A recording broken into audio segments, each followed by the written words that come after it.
고치려고 다듬다가 완전 망한 케이스. 차라리 작년 게 나았어. 이게 나오는 거죠. 작년이 진짜 생각해보니까 돌아보니까 웰밸런스.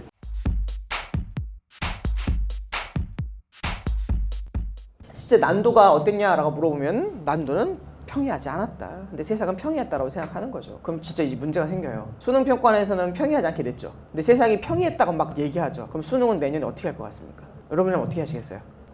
그럼 한번 죽어봐 할 수 있겠죠. 어떤 느낌인지 아시겠어요? 봐보세요. 내가 적당하게 냈는데 나름대로 되게 신경을 기울여서 여러분 수능 시험 하나당 국어 시험 한 세트에 30억에서 50억 투자되는 건 아십니까? 이거 종이 한 장에 30억짜리라고요. 이거 교수님들 45명이 들어서 교수님이랑 강사들 50명 정도 들어가서 만드는 거거든요. 그래서 심혈을 기울여서 만들었는데 사람들은 아무것도 모르고 자꾸 떠드는 거야. 여론에서 쉽다, 변별력 없다. 그럼 평가원에서 열받아요, 안 받아요? 여러분 같으면 안 받으시겠어요? 열심히 프로젝트 했는데 사람들이 별로야 막 이랬어. 그러면은 일을 갈겠죠. 주도권은 나한테 있으니까 한번 죽어봐라 하는 거죠. 그렇게 되면 내년에 이제 답이 없는 거예요. 그걸 정확하게 이해하고 계셔야 됩니다. 저라면 평가원이라면 그렇게 할 것 같은데 항상 기준을 평가원도 사람이다라는 걸 잡고 계셔야 돼요. 여러분들 이제 수시 쓰실 거잖아요. 입학사정관들 사람이에요, 기계예요? 기계 같은 사람이에요. 하루에 막 몇십 개씩 몇백 개씩 봐야 되니까. 제 친구들이 입학사정관 되게 많거든요. 이제 그럼 그 친구들이랑 같이 밥 먹거나 얘기할 때 제가 맨날 물어봐요. 너 어떤 애들 뽑아? 말하고 물어보면요 100% 이렇게 얘기합니다. 한 명도 예외 없이. 우리도 사람이야 이렇게 얘기해요. 너 기준으로 생각했을 때 예를 들면 이런 거죠.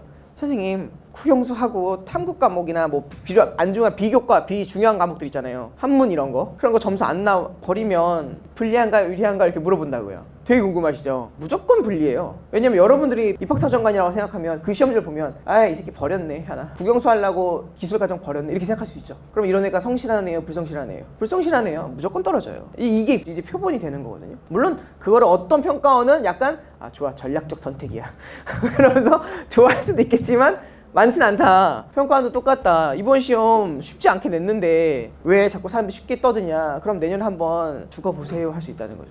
조심하셔야 됩니다. 그래서 공부를 찬찬히 정확하게 잘해야 됩니다. 자, 이게 재밌는데 트렌드를 봐야 돼요. 작년 수능 1등급 컷이 85점이었거든요. 그리고 엄매 컷은 84점. 그러니까 화작이랑 엄매랑 원점 차가 거의 없죠. 근데 그때만 해도 뭐라 했냐면 야 선택 과목이 있는데 유불리가 생겼다. 엄매가 한 문제 더 유리하다 막 그랬어요. 그래서 세상 사람들 어떻게 한 거예요? 막 떠들었잖아요. 야 선택 과목인데 유불리가 있으면 어떡해? 그러면은 우리 애들은 뭐가 돼? 라고 하는 거죠. 그래서 그러면 이거 한번 맞춰볼까? 라고 생각하고 하면서 이제 밸런스 게임을 평가원도 시작을 한 거예요. 알겠죠? 어떻게 하면 이걸 똑같이 맞출 수 있을까? 이걸 표준 점수를 똑같이 맞춘다는 건 거의 신의 영역이거든요. 사실은 예측의 영역이죠. 근데 그분들 누가 하는 거다? 사람이 하는 거다. 야 그러면 이번에는 그때는 초고난도였으니까 이번에는 독서랑 엄매나 화작을 건드리는 건 변수가 너무 많아. 왜냐면 2-3년 전에 독서를 세게 내봤더니 욕을 사람들이 많이 하더라고. 그래서 이번 6월 모의평가 때는 문학을 한번 어렵게 내본 거예요. 문학을 6모 때 문학이 어려웠어요. 작정하고 문학 어렵게 냈거든요. 어렵게 냈어요. 그랬더니 어떻게 됐어요? 점수가 더 벌어졌어. 원점수 84점 그 언어 매체는 화작은 88점이야. 어머나 수능이 더 정확했네 생각한 거예요. 이 사람들의 생각은 뭐야? 문학은 아니다. 문학은 조절하면 안 되겠다. 그럼 어디로 가야 돼? 그래 선택 과목이니까 엄매를 좀 더 어렵게 내면 되지 않을까. 엄매들이 시험을 많이 못 볼 거다. 표준 점수가 떨어지겠다. 이렇게 생각을 한 거죠. 그래서 그 다음 시험은 엄매를 어렵게 낸 거예요. 비문학은 절대 건들지 않습니다. 비문학을 건들면 또 욕먹으니까. 그래서 엄매를 이번에 작정하고 어렵게 냈더니 이런 젠장. 상위권 애들은 엄매를 어렵게 내도 항상 다 맞추네. 이해하셨어요? 88점에 93점 더 벌어진 거예요. 더 벌어진 겁니다. 엄매로도 아닌 것 같다. 근데 이때만 해도 난이도가 낮지 않았어요. 높았어요. 굉장히 높았어요. 이때 9월이에요 이미. 이제 마지막 기회는 한 번 언제밖에 없어. 수능밖에 없죠. 마지막 평가원이 할 수 있었던 것 난도는 뭐냐면 전반적으로 난도를 조금 쉽게 한번 내보고 변별력만 주어볼까? 라고 시도를 하게 된 거죠. 그게 이번 수능이에요. 어때요? 96점에 92점이 나온 거 아시겠습니까? 이게 되게 재밌는 거예요. 그러니까 자꾸 뭐 하려고? 고치려고 다듬다가 완전 망한 케이스. 차라리 작년 게 나았어. 이게 나오는 거죠. 작년이 진짜 생각해보니까 돌아보니까 웰밸런스. 올해는 폭망. 그럼 어떻게 될까요? 작년으로 돌아갈 확률이 있겠죠. 이렇게. 이게 트렌드예요. 그래서 작년 트렌드를 다 보셔야 됩니다. 작년에는 화작과 엄매가 둘 다 어렵습니다. 1년 전에는. 그래서 화작 선택자들도 화작 공부를 진짜 열심히 해야 되고 엄매 선택자들도 엄매 공부를 따로 열심히 해야지 어느 거 하나 선택해서 내가 쉽게 얘기하면 이거 얘기 왜 말씀드리냐면 전략적으로 옮기지 말라고요. 그놈이 그 나물에 그 밥일 확률이 높다는 뜻입니다. 약간 이런 거잖아요. 우리가 보통 그림을 그리면 처음에 잘 그린 것 같은데 뭔가 마음에 안 들어 하나 덧칠을 한다고. 그럼 어떻게 돼? 좀 마음에 안 들어. 또 더 덧칠해. 자꾸 산으로 가네? 이게 되는 거예요. 사람이 터치를 하면 망해요. 예를 들면 이런 것도 똑같아요. 여러분 터치를 함부로 하시면 안 돼요. 내가 공부를 못해요. 중학교 3학년 때 엄쌤한테 배웠다 이거야. 아니면 딴 쌤한테 배웠어요. 1년 해보니까 나쁘진 않은 것 같은데 조금 더 성과가 미미한 좀 더 났으면 좋겠어. 그래서 터치로 다른 선생님이 과목을 하나 더 수강을 해봐요. 싹 스르륵. 이게 좋은 것 같기도 한데 나쁜 것 같기도 한데 원래 국어라는 게 성과가 하루 이틀 내에 나오는 게 아니잖아요.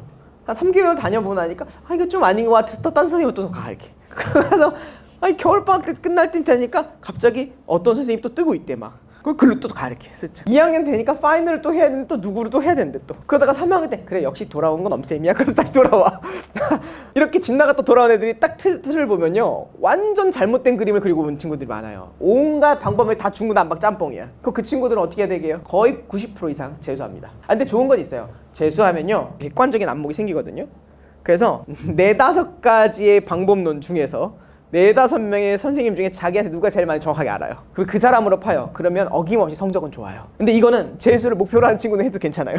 그럼 나의 고3 생활에 걔는 뭘 한 거예요? 지난 3년 동안 탐색한 거죠. 실제 공부는 언제 한 거예요? 재수 때만 한 거예요. 자기 걸 체화시키는 시간이 재수가 된 거죠. 그 친구는.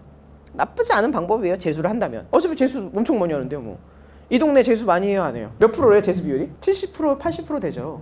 그러니까 재수는 흠이 아니에요. 요즘에는.